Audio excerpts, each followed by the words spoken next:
출애굽기 32장 1절에서 14절 말씀, 제가 먼저 1절 말씀을 읽도록 하겠습니다. 백성이 모세가 산에서 내려옴이 더딤을 보고 모여 백성이 아론에게 이르러 말하되, 일어나라, 우리를 위하여 우리를 인도할 신을 만들라. 이 모세 곧 우리를 애굽 땅에서 인도하여 낸 사람은 어찌 되었는지 알지 못함이니라.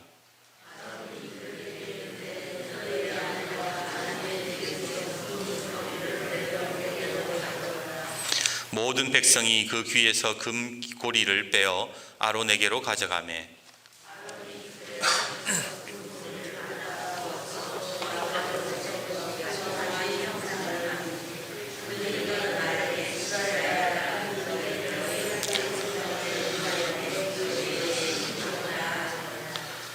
아론이 보고 그 앞에 제단을 쌓고 이에 아론이 공포하여 이르되, 내일은 여호와의 절일이니라 하니,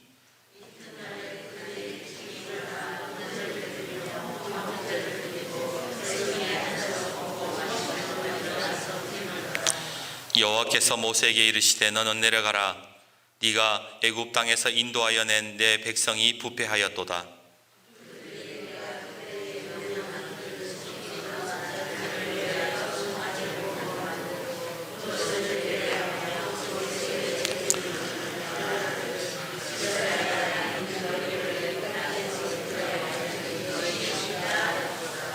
여호와께서 또 모세에게 이르시되, 내가 이 백성을 보니 목이 뻣뻣한 백성이로다.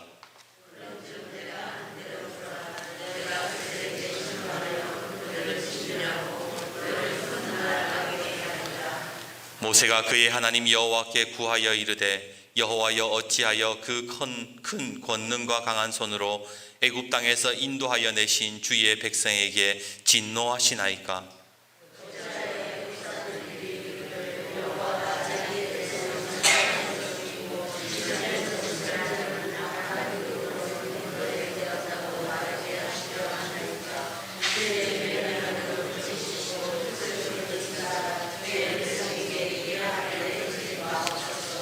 주의 종 아브라함과 이삭과 이스라엘을 기억하소서. 주께서 그들을 위하여 주를 가리켜 맹세하여 이르시기를, 내가 너희에게 자손을 하늘의 별처럼 많게 하고 내가 허락한 이 땅 온 땅을 너희 자손에게 주어 영원한 기업이 되게 하리라 하셨나이다. 여호와께서 뜻을 돌이키사 말씀하신 화를 그 백성에게 내리지 아니하시니라. 아멘. 교회에서 함께 식사 못한 지가 6개월이 넘었습니다.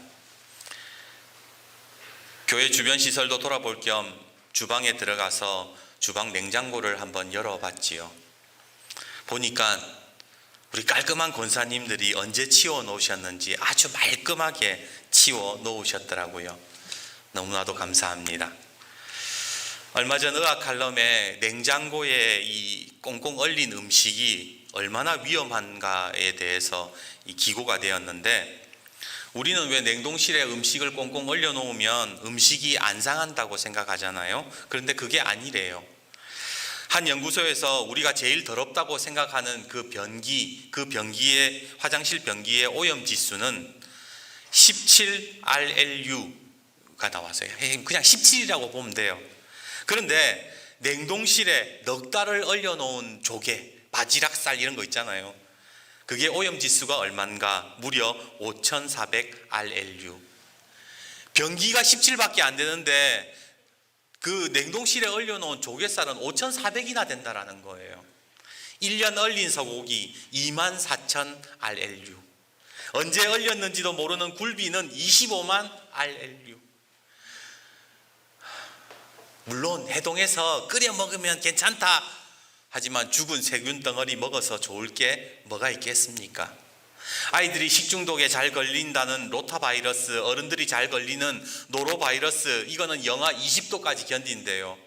지금 여러분 집에 있는 냉장고 온도가 몇 도인 줄 아세요? 영하 4도밖에 안 돼요. 아무리 낮춘다 해도 영하 10도 이상 안 되는 거예요. 여전히 노로바이러스, 로타바이러스가 그 속에 있는 겁니다. 그래서 생으로 얼렸다가 녹여 먹는 음식은 절대로 오래 놔두어서는 안 되는 것이지요. 그런데 신앙도 마찬가지인 것 같아요. 우리가 식당을 가도 재료가 잘 순환되는 식당에 가야 맛 좋고 신선한 음식을 먹을 수 있는 것처럼, 우리가 신앙생활하면서 10년 전 받았던 은혜, 5년 전에 받았던 그 기쁨, 그것만으로 사는 것은 잘못됐다라는 거예요. 건강한 신앙이 아니라는 거예요. 그 신앙 오랫동안 묵혀두면서 그거 가지고 그래 내가 그때 은혜 받았지, 그것만으로 사는 게 신앙생활이 아니라 오히려 작은 것이라도 매일 감사할 수 있는 것이 나오고, 지금 이 시간 역사하시는 주님의 은혜를 사모하고 그것을 받아 누리는 인생이 건강한 신앙이라는 겁니다. 오늘 그런 건강한 신앙이 되기를 주님의 이름으로 축복합니다. 우리 한 번 더 인사해 봅시다. 오늘은 찬송가 183장의 가사의 한 부분으로 인사했으면 좋겠습니다. 옆에 분 보시고 오늘의 흡족한 은혜 주실 줄 믿습니다. 네, 감사합니다. 먼저 주보에 있는 그림을 한번 보십시오. 이 그림은 프랑스 화가 니콜라 푸생이 그린 황금 송아지 숭배라는 그림입니다. 오늘 본문의 말씀을 그대로 그린 그림의 내용이라는 것이지요. 자, 그런데 그림을 여러분 한번 쭉 보십시오. 금송아지를 중심으로 금송아지 앞에 있는 사람들, 왼쪽 앞에 있는 사람들은 뭐가 그렇게 신이 났는지 덩실덩실 춤을 추고 있습니다. 자, 그리고 금송아지 오른쪽에 하얀 두건 쓴 사람 있죠. 이 사람이 바로 아론인데, 아론이 금송아지를 가리키면서 야, 이것이 너희의 신이다, 이렇게 금송아지를 소개하고 있어요. 그리고 어두워서 여러분 잘 보이시지 않겠지만 왼쪽 상단에 한번 보세요. 왼쪽 상단, 왼쪽으로 가서 맨 위에 한번 보세요. 거기에 뭐 어두컴컴하게 두 사람이 내려오죠. 한 사람은 모세, 한 사람은 여호수아입니다. 그런데 이 모세가 하나님께 십계명을 받고 내려왔는데 이스라엘의 이런 모습을 보고 참지 못해서 십계명을 들어서 바닥에 던지는 장면이지요. 이 그림을 쭉 보면서 저는 이런 생각이 들었어요. 첫 번째, 대체 이스라엘은 그렇게 하나님의 은혜를 경험하고 기적을 많이 경험했는데 왜 갑자기 또 이상한 우상을 만들어내려고 한 것일까? 맞잖아요. 이스라엘 백성 하나님의 은혜 다 직접 경험했던 사람들 아닙니까? 애굽에서 10가지 재앙 경험하고 현재의 지금 홍해가 갈라지고, 지금 현재 이스라엘 진영, 이 그림에는 나오지 않지만 지금 고개만 살짝 돌려봐도 저기에 뭐가 있어요? 구름 기둥, 불 기둥이 눈에 바로 보여요. 그런데 지금 이 사람들이 요구하는 게 뭐냐? 금송아지 만들어내라는 거예요. 우상 만들어내라는 거예요. 대체 이렇게 은혜를 받았던 사람들이 왜 다른 신을 요구했을까? 또 두 번째 드는 의문은 이겁니다. 다른 사람도 아니고요, 아론은 그러면 안 되지. 이스라엘 백성들이야 마음이 둔하고 믿음이 없어서 그랬다 칩시다. 그런데 아론은 그게 아니잖아요. 그는 출애굽할 때부터 지금까지 모든 과정을 함께 해왔고 바로 모세 옆에서 하나님의 음성 들었던 사람입니다. 그런데 어떻게 자기 손으로 금송아지를 만들어서 이것이 외국에서 인도해낸 하나님이다, 신이다, 그렇게 이야기할 수 있냐라는 거예요. 이런 아론의 행동에 대해서 어떤 성경학자들은 이렇게 이야기합니다. 아론도 처음부터 금송아지 만들 생각은 없었을 거예요. 자꾸 백성들이 금송아지 만들어내라, 신을 만들어내라, 그러니까 아론이 할 수 없어서 시간 좀 벌라고, 그래서 뭐라고 했느냐, 백성들에게 야, 그러면 금부치 가져와. 그렇게 시간을 좀 벌려고 했는데 자기의 예상과는 다르게 이스라엘 백성들이 전부 다 금부치를 갑자기 갖고 오니까 어쩔 수 없이 금송아지를 만들 수밖에 없었다. 시간 벌려고 그랬다는 거예요. 하지만 이유야 어떻게 되었든지 간에 결과는 뭡니까? 하나님을 대적하는 우상 숭배로 나아갔다라는 겁니다. 어떻게 이렇게 배은망덕할 수가 있을까요? 저는요, 그런 홍해 갈라지는 기적 보고 하나님의 그런 놀라운 은혜 경험하면 절대로 우상 만들지 않을 것 같은데, 왜 이스라엘 백성, 그리고 왜 지도자인 아론은 우상을 만들었는가? 그 성경은 그 이유를 1절에 이렇게 말씀하고 있습니다. 우리 1절 말씀 같이 한번 읽어봅시다. 1절 같이 읽습니다. 시작. 백성이 모세가 산에서 내려옴이 더딤을 보고 모여 백성이 아론에게 이르러 말하되 일어나라 우리를 위하여 인도할 신을 만들라. 이 모세 곧 우리를 애굽 땅에서 인도하여 낸 사람은 어찌 되었는지 알지 못함이니라. 지금 이스라엘 백성들이 누구를 찾고 있습니까? 모세를 찾고 있는 거예요. 이게 무슨 말이냐면 자기들과 있으면서 늘 기적 일으키고 자기를 인도했던 모세를 믿고 있었다라는 겁니다. 그 모세가 눈앞에 사라지니까 뭐예요? 이 사람들이 불안했던 거예요. 하나님이 아닌 모세를 의지하고 있는데 모세가 없으니까 못 견뎌냈던 겁니다. 쉽게 말해서 뭡니까? 사람 믿었다라는 거예요. 2주 전이었던가요? 제가 시찰의 일로 도양교회 목사님을 만났습니다. 근데 목사님 얼굴 표정이 그렇게 좋지가 않는 거예요. 이유인즉 목사님이 마을 주민과 이렇게 대화를 한 일이 있었는데 그분이 이 도양교회 목사님에게 그 정광훈 목사님 이야기를 하면서 그러더라는 거예요. 세상에 그런 목사님 없습니다. 그분 진정한 애국자예요. 이 시대 마지막 선지자예요. 목사님도 좀 보고 배우세요. 그렇게 말한 분은 신앙생활하는 분이 아니었어요. 교회 다닌 적도 없습니다.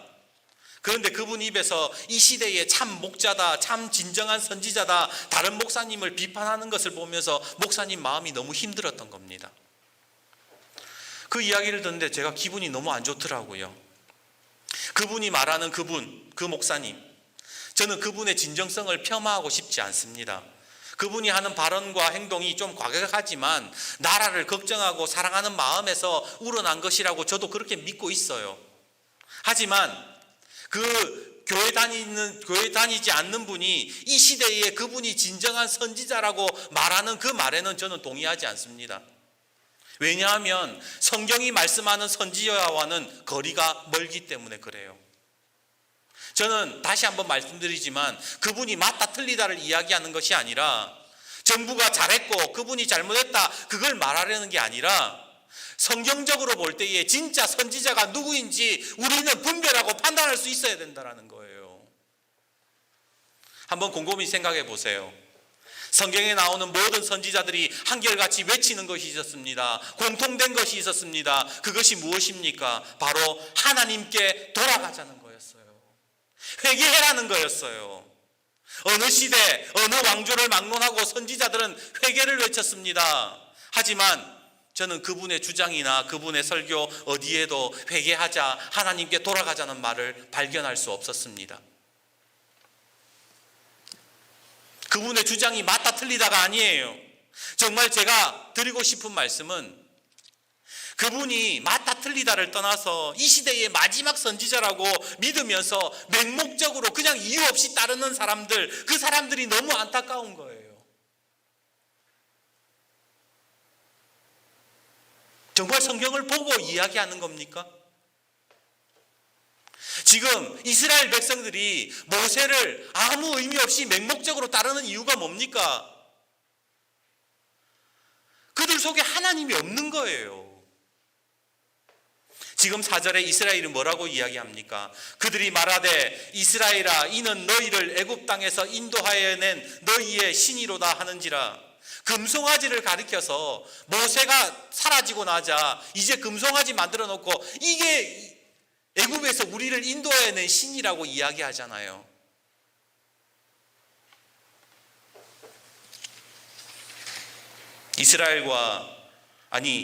지금 금송아지를 가리켜서 애굽 땅에서 자기를 인도해냈다고 말하는 이스라엘과 지금 목회자 한 사람을 이 시대의 진정한 구원자, 진정한 선지자라고 맹신하면서 따르는 사람들의 차이가 뭡니까? 없습니다.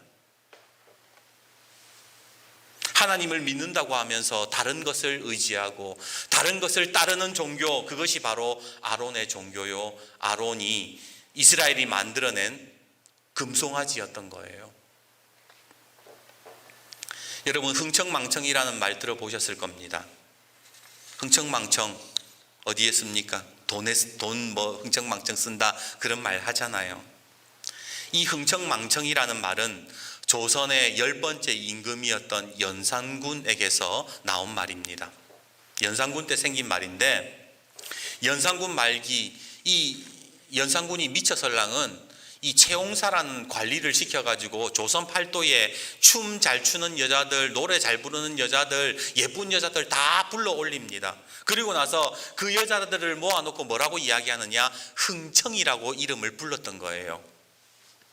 자, 연산군이 흥청을 만들고 나서 나라의 정사는 돌보지 않고 흥청이랑 맨날 놀러 다니고 국가에 온 세금을 다 쓰고 하니까 나라 꼴이 어떻게 되겠습니까? 말이 아니잖아요. 결국 그것을 보다 못한 신하들이 중종 반정을 일으켜가지고 연산군은 폐위되었고, 연산군의 말로는 비참한 최후를 맞이하게 되었습니다. 훗날 사람들이 이것을 보고 연산군이 만든 흥청이 뭐였다? 망할 망자를 써서 망청이 되었다. 흥청이 곧 망청이다. 그 말이 흥청망청이 된 거예요. 오늘날 우리가 돈을 마음대로 쓰는 것, 그래서 신나게 막 쓰는 거, 그게 뭐예요? 흥청이죠. 그런데 그것이 뭐예요? 망청이라는 거예요. 돈을 마구잡이로 쓰는 것, 재산을 마구잡이로 쓰고 내 인생의 시간들을 마구잡이로 쓸 때에 흥청망청한다, 그런 말들을 하잖아요. 그런데 오늘 이스라엘 백성들도 흥청망청하는 것을 발견하게 됩니다. 우리 6절 말씀 같이 한번 읽어봅시다. 6절 같이 읽습니다. 시작. 이튿날에 그들이 일찍이 일어나 번제를 드리며 화목제를 드리고 백성이 앉아서 먹고 마시며 일어나서 뛰놀더라. 지금 여기에서 먹고 뛰논다, 이게 흥청망청을 이야기하는 것이 아니에요. 제가 정말 말씀드리고 싶은 흥청망청은 뭐냐? 하나님이 나에게 주신 은혜를 마음대로 사용하는 것, 내 기분대로 사용하는 것, 하나님이 말씀하시는 대로 사용하지 않는 게 흥청망청이라는 거예요. 한번 생각해 봅시다. 이스라엘 백성이 출애굽에서 나왔을 때에 그들에게 무슨 재산이 있었을까요? 그 사람들은 노예 출신이에요. 노예는 원래 재산이 없어요. 그런데 노예였던 사람들이 금송아지를 만들 만큼 그만큼 금덩어리를 어떻게 가지고 있었을까? 출애굽기 3장 21절은 이렇게 말씀합니다. 내가 애굽 사람으로 이 백성에게 은혜를 입게 할지라 너희가 갈 때에 빈손으로 가지 아니하리니. 하나님께서 출애굽시킬 때에 내가 너희들에게 은혜를 줘서 빈손으로 나가지 않게 하겠다 약속하셨어요. 출애굽기 12장 35절 36절은 또 이렇게 말씀합니다. 이스라엘 자손이 모세의 말대로 하여 애굽 사람에게 은금 패물과 의복을 구하매 여호와께서 애굽 사람으로 백성에게 은혜를 입게 하사 그들이 구하는 대로 주게 하심으로 그들이 애굽 사람의 물품을 취하였더라.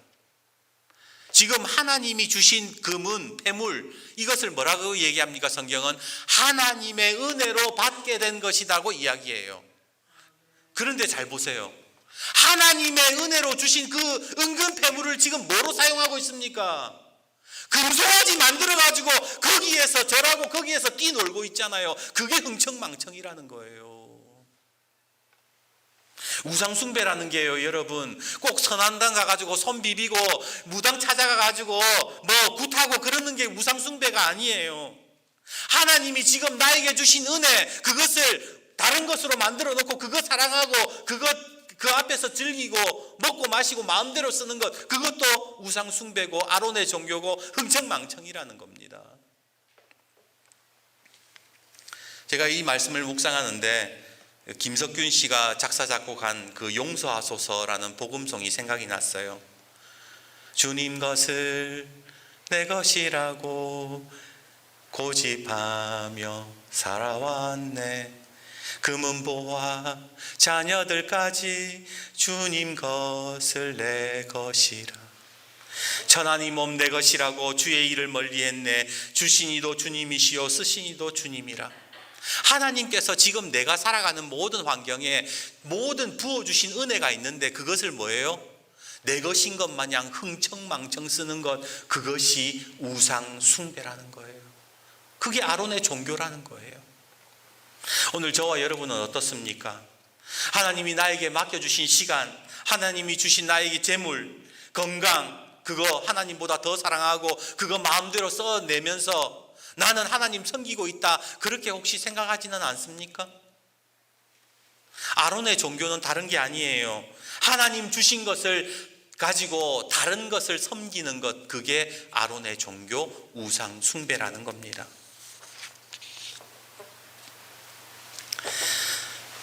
어제 오후 막바지 설교로 말씀을 이제 다듬고 있는데, 토요일이면 설교를 이제 퇴고하는 날이에요. 1차, 2차, 3차 퇴고를 하는데 말씀을 다듬고 있는데 갑자기 마을 주민 한 분이 찾아와서는 목양실로 불쑥 들어왔습니다. 모기장 쳐놓고 있는데 쑥 들어왔어요. 목사님, 내 술 한잔 했니다. 보아하니 약주 한 잔에 그렇게 정상적으로 보이지가 않는데 자기가 오랫동안 벼르고 있었던 말이 있었다면서 저에게 꼭 한마디를 해야 되겠대요. 그리고는 하시는 말이, 우리 마을 사람들이 목사님 별로 안 좋아한다는 거예요. 옛날 목사님은 참 좋았는데, 옛날 목사님, 그런 목사님 없었는데, 마을 돌아다니면서 음료수도 주고 행사 있으면 밥도 같이 먹고 가만히 있지 말고 마을 좀 돌아다니소. 두서없이, 제가 정리한 말이에요. 두서없이 한 30분 이야기하시는 걸 듣고 있노라니 속에서 화가 나요. 나가라고 얘기하기도 그렇고, 제가 화를 내기에는 더 그렇고, 괜히 잘못했다가 마을 소문 더 퍼지면 교회 이미지 안 좋아지고, 이야기를 듣는데 제 속에서 너무 속상한 거예요. 자기가 뭔데 나를 판단하지? 대체 나에 대해서 뭘 안다고? 교회도 안 다니는 사람이 지금 설교 준비하는데 찾아와가지고 왜 방해를 놓는 거지? 혹시 마귀가 역사하는 건가? 별의별 생각이 다 드는 거예요. 그렇게 한바탕 지적질을 듣고 나서 그분을 잘 보내드렸어요. 그리고 막상 다시 설교를 하려고 하니까 설교가 손에 잡히지 않는 거예요. 눈에 들어오지를 않아요. 너무 기분이 안 좋아서 2시간 동안 그냥 가만히 앉아 있었습니다. 근데 화가 가라앉고 마음이 조금 차분해질 때쯤 성령님께서 제 속에서 이렇게 말씀하십니다. 기분 나쁘게 듣지 말고 이거 성령의 음성으로 받아라. 그렇습니다. 하나님은요, 애굽의 왕 악한 바로도 사용하셨습니다. 그런데 왜 그 사람을 통해서 말씀 못하실 이유가 어디에 있겠습니까? 오늘 본문에 보시면 시내산에서 율법을 받고 있던 모세에게 하나님께서 이렇게 말씀하십니다. 너 지금 산을 한번 내려가 보아라. 지금 네 백성들이 부패했다. 자기를 위해서 송아지 만들고 제물 드리고 지금 그 금송아지가 우상을 만들어낸 신이라고 그렇게 예배하고 있다. 내 그것들 이제 다 진멸하고 쓸어버릴 거야. 그러자 모세가, 하나님의 그 음성을 들은 모세가 뭐라고 얘기합니까? 오늘 11절 12절 말씀 한번 읽어봅시다. 11절 12절입니다. 같이 읽습니다. 시작. 모세가 그의 하나님 여호와께 구하여 이르되, 여호와여, 어찌하여 그 큰 권능과 강한 손으로 애굽 땅에서 인도하여 내신 주의 백성에게 진노하시나이까? 어찌하여 애굽 사람들이 이르기를 여호와가 자기의 백성을 산에서 죽이고 지면에서 진멸하려는 악한 의도로 인도해 내었다고 말하게 하시려 하나이까?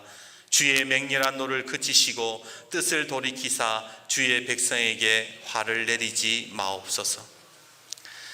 하나님께 이스라엘 백성이 지금 완전히 타락해가지고 흥청망청 이상한 짓거리 하고 있다는 소리 들었을 때 모세라고 왜 화 안 났겠습니까? 황금송아지 앞에 뛰노는 인간들 보면서 얼마나 화가 났으면 십계명, 하나님 주신 십계명 바닥에 내리쳐서 깨뜨릴 만큼 모세도 화가 많이 났어요. 하지만 그럼에도 불구하고 모세가 하나님께, 하나님 용서해 주세요. 하나님, 이 사람들 다 죽이려고 하나님 애굽에서 인도해 내신 거 아니잖아요. 한 번만 제발 용서해 주세요 라고 기도할 수 있었던 이유가 어디 있습니까? 바로 이스라엘 백성들을 사랑했기 때문에 그런 거예요. 솔직히 그분이 저에게 하신 말씀을 들어보면, 정리해보면 두서없이 말씀하셨지만 그 말을 생각해보면 틀린 말이 아닙니다. 제가 교회 부임하고 마을에 크게 관심을 가지지 못했어요. 마을 제초 작업한다고 했을 때에 모른 척했고, 제초 작업하는 날 들려오는 트로트 노래 소리에 시끄럽다고, 설교 방해된다고 싫어했습니다. 늘상 설교로는 마을을 품어야 된다, 복음 전해야 된다, 이 마을 사람들 사랑해야 된다, 그렇게 말을 했지만, 설교는 했지만 정작 제가 앉아서 했던 일이 뭐냐, 책 읽는다, 설교 준비한다면서 아무것도 안 했던 거예요. 이제 조금 깨달아가지고, 이제 좀 깨우치는 부분이 있어가지고 마을 제초 작업 딸랑 2번 나갔는데 그거 가지고 정말로 이 마을 사람들 품고 사랑한다라고 말할 수 있습니까? 저는 그분의 하는 말을 처음에는 기분 나쁘게 들었지만 나중에는 그분의 하는 말이 뭐라고 들리느냐, 나도 좀 사랑해도 달라는 그 이야기로 들리더라고요. 나도 좀 관심 가져주지, 나도 좀 사랑해 주지.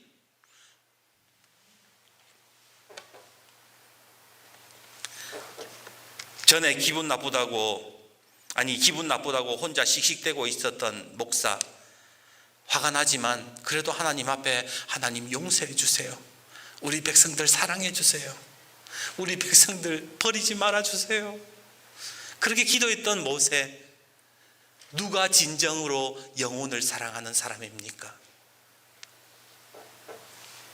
하나님께서 저를 목사로 세워주셨어요. 목사로서의 시간을 주셨어요. 목사로서의 재능도 주셨어요. 사명도 주셨어요. 사랑하라고 주셨어요. 세우셨어요. 그런데 저는 저 혼자 흥청망청 아론의 종교를 가지고 있었던 겁니다. 세상은요, 사랑해서 안 될 사람을 사랑하는 게 죄라고 얘기해요. 그러나 하나님은 사랑해야 될 사람을 사랑하지 않는 것을 죄라고 말씀하십니다. 자, 그렇다면 여러분 한번 생각해 봅시다. 이스라엘이 오늘 왜 우상의 종교를 만들었을까요? 왜 아론의 종교를 만들었을까요? 결국에는 그들이 하나님의 사랑을 잃어버렸기 때문이에요. 하나님의 그 큰 출애굽 하시는데 모든 베푸셨던 은혜들을 잊어버리고 하나님의 사랑을 잊어버리니까 송아지 만들고, 그것이 애굽에서 우리를 인도해냈다고 그런 종교를 만들어내지 않습니까? 오늘날 우리가 왜 하나님을 제대로 섬기지 못하느냐, 왜 사람들을 사랑하지 못하느냐, 왜 아론의 종교를 여전히 섬기고 있느냐, 바로 우리 속에 하나님의 사랑을 회복하지 못했기 때문에 그런 거예요. 결국 아론의 종교는 하나님 사랑을 회복하지 못하는 데서 비롯되는 것입니다. 그러기에 우리가 아론의 종교에서 벗어나려면 방법은 딱 한 가지밖에 없어요. 다시 하나님의 사랑을 회복하는 겁니다. 그래서 목양실에서 주님의 사랑을 조금 회복하고 그분의 마음이 이해가 됐어요. 아, 그래, 내가 좀 더 열심히 해야지. 이제 내가 좀 더 마을에 관심을 가져야지. 이제 말씀을 맺겠습니다. 오래전 아주 감명 깊게 읽었던 그 이재철 목사님의 매듭짓기라는 책에서 목사님은 이런 이야기를 합니다. 예수님께서 이 땅에 오셨을 때에 제자들을 향해 로마 황제에 대항하고 로마 신전에 있는 모든 우상들을 다 때려 부수라, 예수님은 그렇게 말씀하지 않으셨습니다. 예수님은 오히려 가난한 자, 병든 자, 고아와 과부를 사랑하셨고 결국 십자가의 죽음으로 그 사랑을 완성하셨습니다. 그리고 그 사랑이 모든 것을 이겼습니다. 오늘날 우리 한국교회의 모습을 보면 서로 손가락질하고 비난하고 맞다 틀리다, 누가 옳다 그러다, 우리 같은 교회들끼리도 그렇게 하는 모습들을 보게 됩니다. 너무 안타까워요. 네가 우상이다, 네가 저게 우상이다. 그런데 그 모든 것에서 벗어날 수 있는 것은 사랑밖에 없어요. 하나님의 사랑을 회복하고 하나님의 사랑으로 모든 것을 이겨내는 사람이 진정한 그리스도인입니다. 오늘 사랑이 모든 것을 이긴다는 말을 마음에 깊이 새기십시오. 예수님이 그러하셨듯이 오늘 우리도 예수님을 따라 먼저 하나님 사랑 속에 거하고 그 사랑을 나누어 줄 수 있는 우리 모든 주의 백성들이 되시기를, 아론의 종교에서 벗어나시는 은혜가 있기를 주님의 이름으로 축복합니다.